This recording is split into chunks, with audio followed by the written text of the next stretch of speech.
갑작스러운 이별 앞에 홀로 힘겨워하고 있을 때 어두운 길에 빛을 비춰준 따뜻한 사람들이 있었습니다. 안녕하세요. 마음이 따뜻해지는 라디오의 장민지입니다. 오늘 지친 마음에 따뜻한 위로와 다시 일어설 용기를 건넨 사람들의 이야기를 전합니다.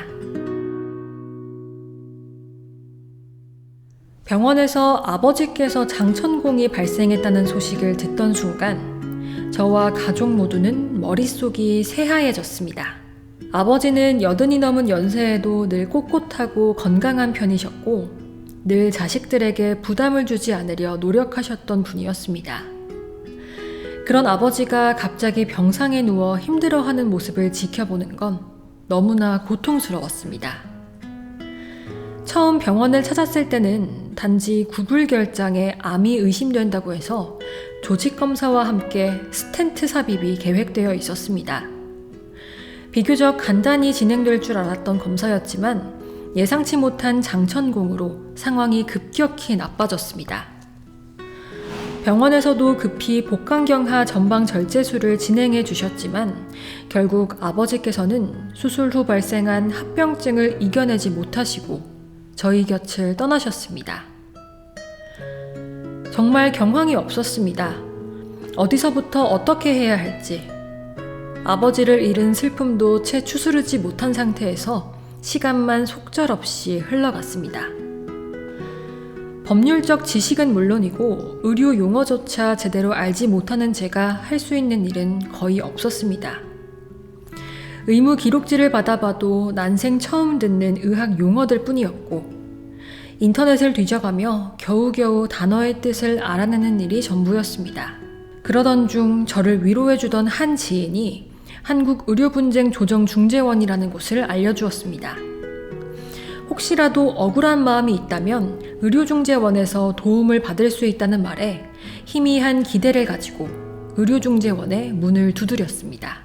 그렇게 조정을 신청하고 진행하는 과정에서 처음에는 막막하고 두렵기도 했어요. 과연 내가 제대로 할 수 있을까 하는 생각에 밤잠을 설칠 때도 있었습니다. 하지만 조정 과정 내내 저를 세심하게 배려해 주시고 친절하고 따뜻하게 대해 주신 덕분에 점차 마음을 잡을 수 있었습니다.